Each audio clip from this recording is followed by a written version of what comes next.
What's happening, fellas? We're here with four-time Isle of Man veteran, RZ Cup champion, former factory OSA rider. Is that correct? Yeah, that's true. Yeah, and also Daytona AMA RZ Cup champion, right? yeah, that too. And a middleweight superbike championship, threw that one in '88. But that was the end of my road racing career. And you're still out there kicking ass. And we want to talk about your latest adventure in a second. But you're currently leading the points in the NETRA. Is it NETRA? Yeah, it's New England Trials Association, NETA.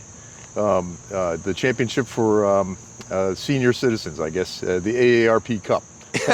And how old are you, Bill? I'm 65. And my hopes is that your latest adventure will inspire a lot of the old guys. I'm 58, and I've known you for many, many moons, and I've never seen you slow down. You've always been riding. You've always been going to the big events. You're still having fun. You're working at the bike shop here. Yeah. You're living your best life, and you're actually leaning on a, what is this? I walked by this on my way to work, like, oh, what is this? It's a Bandit 1200 with a turbo on it. You're gonna do some wheelies on this for us later? Oh my God, how could you help but do such things? You know, like just roll the throttle back and you're skybound. So let's take a look at your latest adventure here. Now, Billy just got back from, is it called an Iron Butt Rally? Is that what it's called? Yeah, it's an Iron Butt, but it's not really a rally. It's just, you know, people decide they're gonna do it. They lay out a map with waypoints, and then you get from waypoint to waypoint with the route that's chosen for you. And if you miss something, you have to go back and redo it.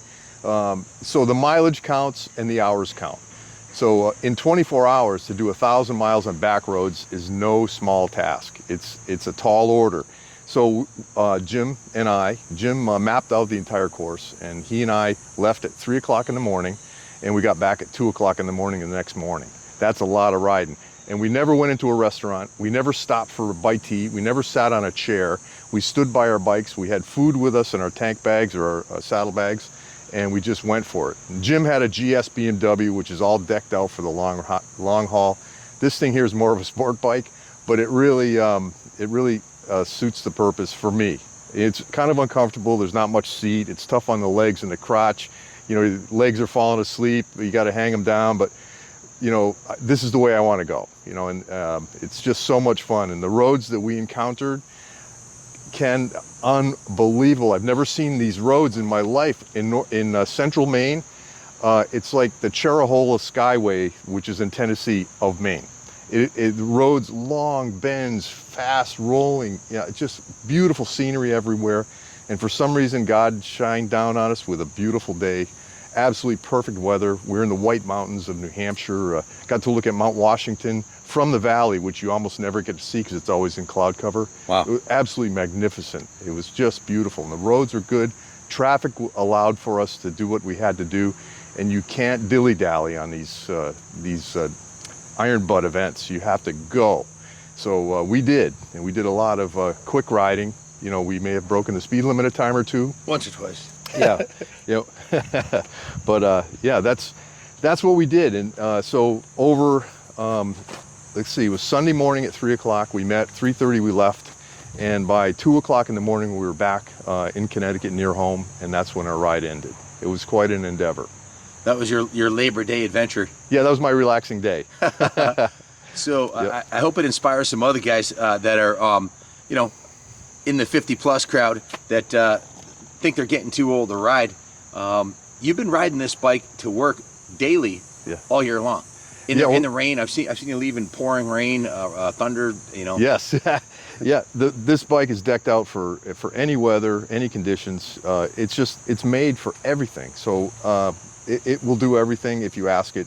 But I like to ride a bike where you feel the elements. I don't want a big windshield in front of me. I prefer having, you know, a sport windshield that looks good, and this riding position suits me, but it's not for everyone. I've gotten used to it, and it's a little bit lean forward, and I can tuck out of the wind if I want. How many miles you got on this one? This one has, now, it has 1,000 more than it did last week, 59,364. 59,000. Yeah, I've got another one of these. Well, this one had 7,000 on it when I got it. So you put 52,000 on it. Yeah. I've a lot of happy miles, many of them with Jill on the back. We rode this bike to Daytona in the winter, In 2 days, we went from Connecticut to Florida in February. That's an Ironman rally right there. It was, yeah. And with Jill on the back. Jill on the back. Qualifies. Every time we hit reserve, she had look at how close the seat is to the foot peg here. Yeah, so for the passenger, you've got no backrest either. Yeah, and you're like this. Well, every time we hit reserve, she genuinely felt like this. She's like, God, we're stopping. Yeah, but that was another time, quite some time ago. But this bike is still serving me well. And I worked with Jeff Castine to get the tune on this at my home. He stopped by and helped me out with it, and it's never run better. So I did a little bit of a high-speed run with it, and it's showing some improvements. So at 60,000, it's better than it ever was. I saw the post, one of the posts on Facebook, a GPS post where top speed was 109, and the guy who rode with his top speed was 109. 109, yeah. The Beamer, I'm sure you topped that in this one. Yeah. We got about, indicated quite a bit more than that, but it wouldn't be fair of me to say. But anyways, some beautiful curvy roads, and one thing you have to have riding on the road is confidence in your tires. And I don't like false confidence. I try and push it so I feel it. When it moves a little bit, you're getting near the limits. And I never found that happen over this past weekend, and we did some really beautifully curvy roads that we didn't know. You're looking at the next curve and you're trying to figure the line in each curve as you go. So it's a constant, it's thousands of mental transactions every minute. You had never been down these roads before? Never seen them before. And Jim had, and he you can't possibly remember all these roads if you've been over them once years ago. So he knew the area, and he found the most beautiful roads and tied them all together in this wonderful route that I would love to do again someday. Anybody in the 50+ crowd that's not doing what you're doing now, having as much fun as you are, any words of wisdom or encouragement on how to get back out there? And right on, get up off the couch and go ride, and that's it. It's seat time, it's saddle time. And if you can't do it, get a trail bike and do peg time. Get a trials bike. The new gas trials bike that I've been riding is an absolute wonder to ride, and it keeps my core strong so that I can do things like this. So that helps me with my foundation, is riding off-road, getting some of this and a lot of stretching the lower back. As you get older, things start to compress. Well, you got to get that stuff decompressed. So that's one way of doing it, is on a trials bike. I don't like to, I ride my age, and Malcolm Smith is the one that said that. He said, I can go fast with these fast guys, but I kick it back to ride my own age. Those guys will wait for me. So, and that's the way I ride today, but nobody's waiting for me these days. Yep. Don't you have 2 of these ZRXs? I do, yes. And the one that you've been seeing right along that I've been riding in the rain had a broken second gear, and I didn't want to take that on this long trip and have something come up out of the transmission and seize the engine. So it's an unknown, so we're going to take that engine and rebuild it. So I set that bike aside, but I took the carburetors off that bike and the pipe off that bike that were tuned together and put it on this one. What kind of pipe you got on it? This has got a Sato from Japan, and this pipe, it's titanium. Wow. It's a full system, and this pipe lit this bike up. This bike with that many miles on it, it's like a new machine. It's been reborn. Yeah, I couldn't believe how much it's lit up. So what were the top 3 moments of your adventure? Finishing, that was one. No, really, it's an epic moment, and it's anticlimactic. If 2 o'clock in the morning. 2 o'clock in the morning, pull into a shitty gas station by the highway. No checkered flag. No checkered flag. You take a picture of the bike with the receipt that you got fuel at that time, and that's how you denote the fact that you were there at that time. And we looked at it, a committee of people who honor the Iron Butt accomplishment. So that was one of the 3. I'd say looking at Mount Washington from a distance, Jimmy said, look, Bill, look up there. You can see the summit. You can see the towers at the summit. He says, you can't ever see that because it's always in cloud covers. Take a picture now. I said, well, it's too far away. Take it. So I took it. And he says, I got married up there. I said, are you kidding me? At the top, the summit of Mount Washington, he got married by a preacher there a number of years ago. Yeah, so that was one of the others, and there were a couple, coming out of one of the gaps, the corners were so beautiful. That was a poetry in motion time, probably, over the speed limit a little bit, and pitched into these corners one after another, and it flowed so nicely that this bike was built for those corners. So those are the three. But the next thing we have on schedule is, perhaps this may happen. We did 1,024. This next one is 30 hours and it's 1,500 miles. So that's the next one. It might happen, and that I always have to set my sight on the next thing. That's kind of what I was going to ask you. What's your next big challenge? Well, after I get done, fixing the plumbing at home and a little bit of lawnmower blade repair, probably looking at 1,500 miles in this year. 30 You think hours. of it this year? No, yeah, we're running out of time now. It's getting cold up north. In fact, I was thanking God every minute I had these hot grips on. That helped. Heated handle grips that I put on years ago. It helped. I had them on most of the ride. Was it cold at night? It was very cold. Yeah, it got cold, and I had everything on that I had, but luckily the weather turned over the weekend, so we saw some beautiful sunshine and some high temperatures. At 4:30 the day before yesterday, I was at the Canadian border. I could see the fence at the Canadian border. Wow. And it was 88 degrees there. So, wow. It was remarkably warm for this time of the year, September, the 1st of September. But we were blessed to have those good temperatures, but still I was taxed. Everything I had in my bag I had on, and I was just right. And awesome. I was able to suffer the cool, and by sunrise on Sunday morning we were in Maine getting fuel for the second time, and our first average for those two tankfuls was 78 miles an hour. That'll give you an idea how quickly we were going, including the stop times. We had 78 mile an hour average for about 350 miles. So that's kind of remarkable. How's it sound with the new pipe on there? You want to fire it up? Oh yeah, it sounds good, and she's all warmed up. You rode it into work as usual. Yeah, right on, got to.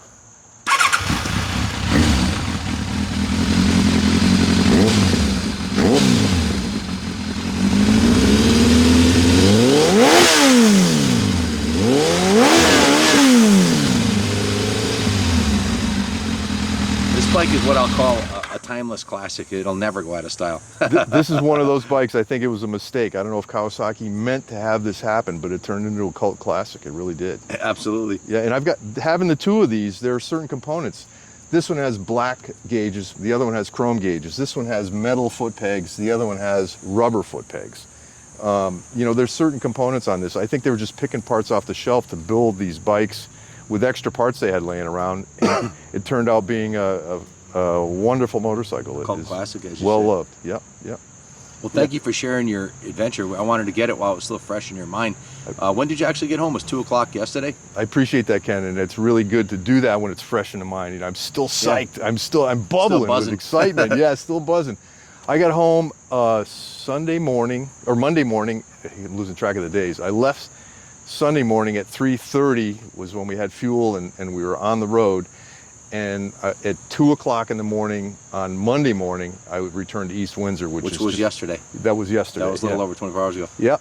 So the average 65-year-old guy who stayed home and had a barbecue and didn't add to his treasured troves of memories definitely missed out, man. You definitely set the bar pretty high. I'm 58.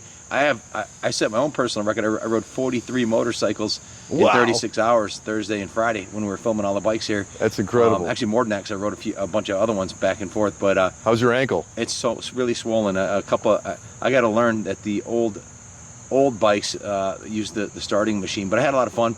Yeah. And I just want to inspire other people through example of that life. If you love motorcycles, what the hell are you doing if you're not riding all the time? Because we ain't getting any younger, and you and I both know, for you young bucks, if any young guys watching, it goes by quick. Before you know it, you could be at Daytona at the top of your game, racing for a national team, and then 30 years goes by. Yeah. And if you're not doing that, if you're still not riding, you'll never replace that adrenaline rush. And right. A lot of people get into overeating, drinking, smoking. They try to replace through poison and or gambling or whatever their hang up is.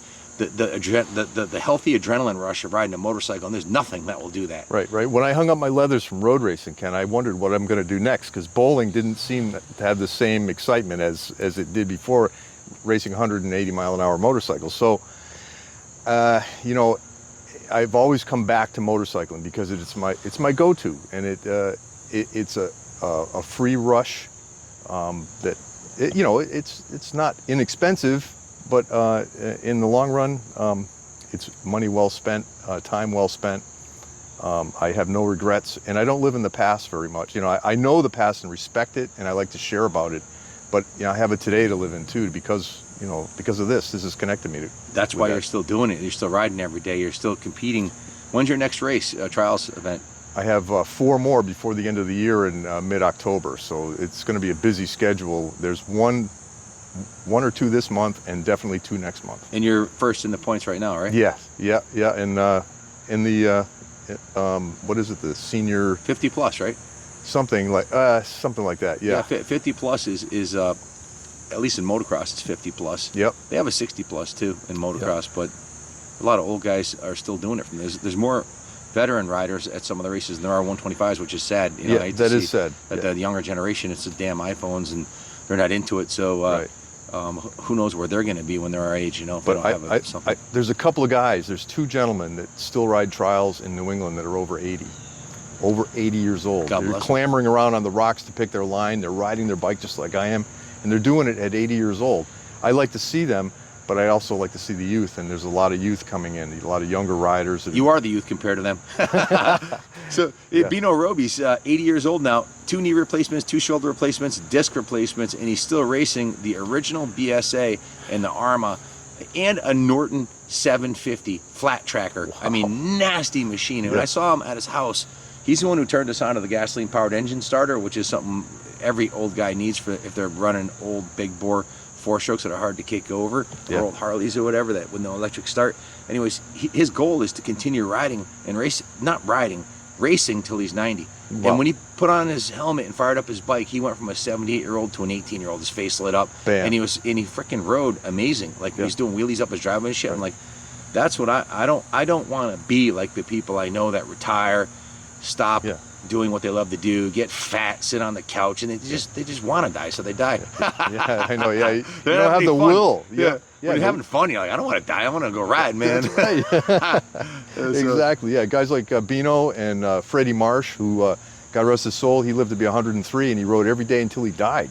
He was 103. He couldn't see this far in front of his face, and he was still riding his Moto Guzzi moped around his driveway at his motorcycle shop. It's his fountain of youth. It was his fountain of youth, his personal fountain of youth. He competed in hill climbs until he was 88 years old, I believe. I saw him on a Norton 750. Yeah, at Munson, and he was still sending it in his late 70s. or 80s. Yeah. He kept going. So those people are they're my script card. I want to continue like the gentleman I was mentioning in the trials. You got another 40 years ahead of you if I'm looking at it that way. If you can keep up with Freddie. That's right. Yeah, they're by far the R.I.P. exception, but true.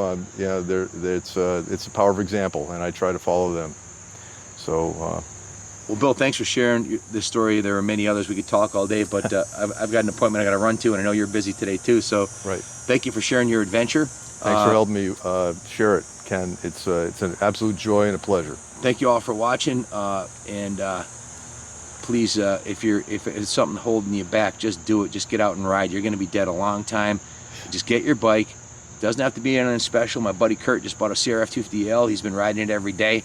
A little enduro bike. If you're afraid of jumping on one of these ZRXs, start with something small. Like Billy said, a trials bike. Ride every day, get your balance back, and then get your Monster 1100 or whatever it is, dream bike, and ride, man. Just get out there and send it and have fun. Trust me, you won't regret it.